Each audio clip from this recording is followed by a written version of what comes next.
Right now I'm going to go over the anatomy of the suspension trainer. This is important to know, the anatomy, because it's about common language and sounding professional when you're teaching a class or a course or training a client. So I'm going to go from top to bottom with the suspension trainer.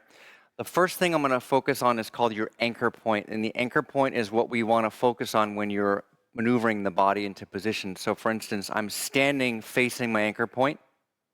I'm standing facing away from my anchor point. So it's important to know that first part.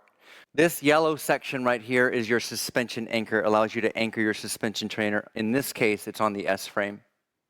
Moving down, we have your main carabiner. It's easy to adjust, simply taking it off and then placing it back into the actual suspension anchor.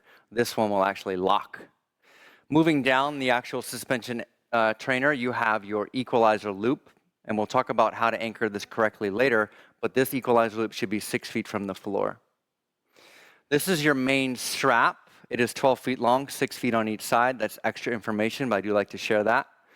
It's important also to know within your main strap, you have your locking loop. This locking loop allows you, if you were to choose to pull on one side, it will lock down. It will not thread all the way through.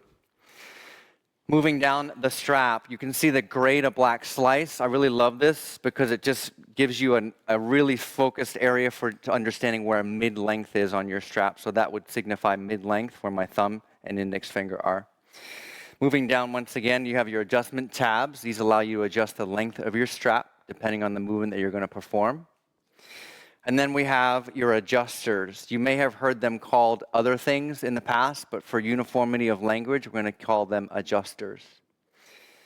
Once again, moving down, we have your handles and then your foot cradles. On this Pro unit, you can adjust the length or the size of your foot cradle if need be.